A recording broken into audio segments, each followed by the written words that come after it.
Allahu Akbar, Allahu Akbar, Allahu Akbar.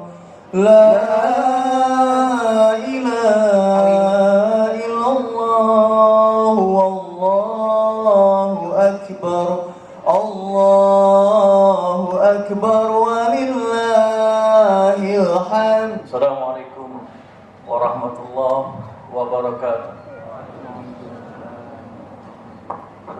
Allahu akbar, Allahu akbar, Allahu akbar, Allahu akbar, Allahu akbar, Allahu akbar, Allahu akbar, Allahu akbar, Allahu akbar, Allahu akbar kabira, walhamdulillahi katsira, subhanallahi bukratan wa asila. La ilaha illallah wa la na'budu illa iyyahu mukhlishina lahuddin walau karihal kafirun. La ilaha illallah wahdah sadaqa wa'dah wa nasara 'abdah wa hazamal ahzaba wahdah. La ilaha illallah wallahu akbar, Allahu akbar, walillahil hamd. Kemuliaan dari Allah pencipta alam. Inilah salah satu dari 2 hari terbaik untuk semua insan yang beriman. Hari ini lebih dari 3 juta kaum muslim dari segenap penjuru dunia berkumpul di tanah suci, tentu untuk melaksanakan ibadah haji. Lisan mereka selalu basah dengan rangkaian doa dan kalimat talbiyah. Labbaik Allahumma labbaik. Adapun jiwa dan raga mereka tunduk kepada Rabb Ka'bah dengan pasrah. Inilah hari yang agung. Di dalamnya Allah Subhanahu wa taala melimpahkan kemuliaan yang luas. Yaumun Nahr atau Yaum Idul Adha. Nabiullah sallallahu alaihi wasallam bersabda, "A'zamul ayyam indallahi yaumun nahr." Sesungguhnya hari yang paling agung di sisi Allah adalah hari raya kurban. Ma'asyiral muslimin rahimakallah. Alangkah indahnya jika persatuan umat kembali terwujud pada hari ini. Semesta akan berguncang karena gema talbiyah di segenap penjuru dunia. Di mana-mana kalimat takbir, tahlil, dan tahmid berkumandang, menggambarkan teguhnya persatuan yang terikat dalam ukhuwah Islamiyah yang menyatukan kaum beriman. Allahu Akbar, Allahu Akbar, Allahu Akbar, walillahil hamd. Ma'asyiral muslimin rahimakumullah. Ibadah haji adalah panggilan ilahi untuk kaum mukmin. Mereka yang beriman dan mengharapkan ridha Allah Subhanahu wa taala akan sekuat tenaga menumpahkan kerinduan kepadanya untuk mendatangi Baitullah. Mereka berupaya keras untuk menunaikan kewajiban ibadah haji dengan mengerahkan harta dan kendaraan yang mereka punya. Allah Subhanahu wa taala berfirman, "Wa azin fin nasi bil hajj."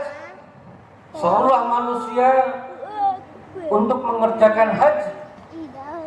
Sementara itu sebagian kaum muslimin mewujudkan ketaatan pada Allah Subhanahu wa taala dengan menyembelih hewan kurban untuk kemudian mereka bagikan pada kaum du'afa dan yang membutuhkan. Ma'asyiral muslimin rahimakumullah. Ibadah haji adalah salah satu melting point atau titik lebur kaum muslim. Semua muslim dari berbagai penjuru dunia, dari segala suku bangsa, dengan bahasa dan warna kulit yang beragam, menyatu dalam suasana penuh keharuan dan kekhusyuan di hadapan Allah yang Maha Perkasa. Tak tampak lagi perbedaan, termasuk strata sosial dan ekonomi dalam pelaksanaan ibadah haji. Salah seorang ulama dari Mesir dan seorang mufassir mengatakan, wa fi jalali hadhil wahdah, di tengah-tengah persatuan ibadah haji ini berbagai suku bangsa, tansorohul ajnasu wal alwanu wal lughah. Di tengah-tengah persatuan ibadah haji ini berbagai bangsa, warna kulit dan bahasa manusia melebur menjadi satu. Fala nasaba illa ilal islami wala hasaba ilal iman. Karena itu tidak ada yang pantas untuk dijadikan atribut selain Islam, dan tidak ada yang perlu diperhitungkan kecuali iman. Masyarakat muslimin rahimakumullah, pernahkah umat manusia menyaksikan persatuan dan kesatuan umat manusia seperti umat muslim? Adakah di dunia ini sedari dulu sampai hari ini ajaran atau ideologi yang dapat mempersatukan umat manusia tanpa melihat perbedaan suku bangsa, tanpa melihat adanya perbedaan ras, tanpa melihat adanya perbedaan status sosial selama belasan abad? Jawabannya adalah tidak ada. Tidak ada satupun umat di dunia ini yang semisal kaum muslim dalam persatuan dan kesatuan. Perumpamaan kaum mukmin itu dalam hal saling mengasihi, mencintai, dan menyayangi bagaikan satu tubuh. Jika ada salah satu anggota tubuh yang sakit, maka seluruh tubuhnya akan ikut terjaga dan demam, merasakan sakit bagian tubuh yang lainnya. Tidak ada satupun agama dan ideologi yang sukses melebur umat manusia dalam sebuah wadah pemersatu selain Islam. Agama ini, yakni agama Islam, telah berhasil mengikat manusia selama belasan abad dalam sebuah ikatan mulia, ukhuwah Islamiyah. Allah Subhanahu wa taala berfirman di dalam surat Al-Hujurat ayat 10, innamal mu'minuna ikhwah fa aslihu baina akhawaykum wattaqullaha la'allakum turhamun. Sungguh kaum mukmin itu bersaudara, sebab itu damaikanlah, perbaikilah hubungan kedua saudara kalian itu, dan takutlah kalian kepada Allah supaya kalian mendapat rahmat. Sungguh indah perumpamaan kebersamaan kaum mukmin.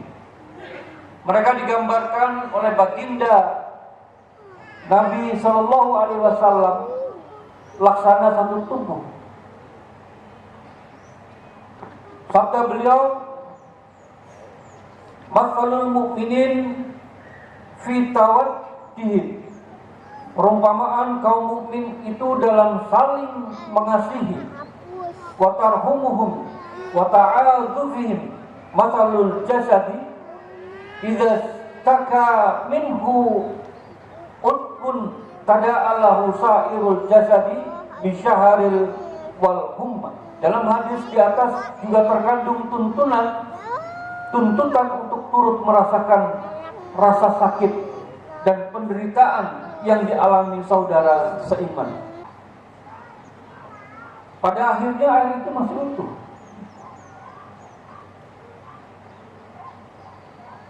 Tak setetes pun mereka tekuk.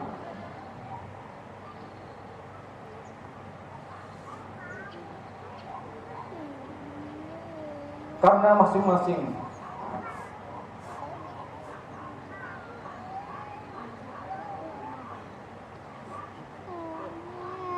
mendahulukan kepentingan saudaranya. Sungguh luar biasa.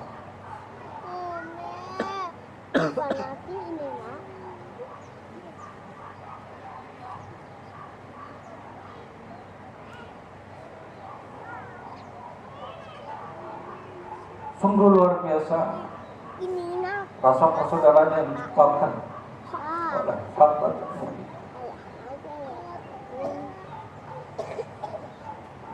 Allahu Akbar. Allahu Akbar. Allahu Akbar. Allahu Akbar. Walillahil hamd.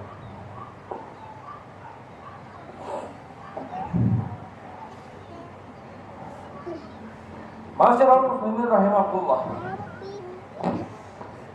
Patut direnungkan apakah umat Islam hari ini sudah semisal satu tubuh dalam persatuan mereka,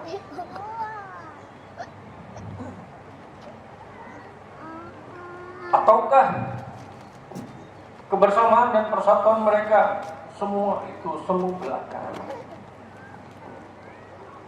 Kita menyaksikan lebih dari 3 juta muslim dari segenap penjuru berkumpul bersama di tanah suci, menunaikan ibadah yang sama, menuju keridhaan Tuhan yang juga sama. Namun tatkala perhelatan ibadah haji selesai, mereka tersisakan persatuan, masih tersisakan persatuan umat ini. Apakah kaum muslim di seluruh dunia hari ini bersatu dan saling membantu saudaranya yang menderita? Sayangnya tidak. Detik ini saat kita berkumpul merayakan hari raya Idul Adha, saudara-saudara kita di berbagai tempat ditimpa kemalangan luar biasa. Kaum muslimin di Palestina terus berada dalam ancaman genosida. Masyaallah muslimin rahimahullah. Penyebab terkoyaknya umat hari ini adalah karena paham nasionalisme yang telah mengerat-erat persatuan kaum muslim dan menghapuskan ukhuwah Islamiyah.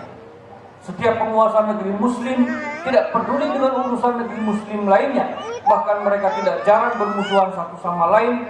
Pantaslah jika Rasulullah SAW menggolongkan kebanggaan terhadap suku, bangsa, dan golongan sebagai slogan-slogan jahiliyah yang dipandang hina.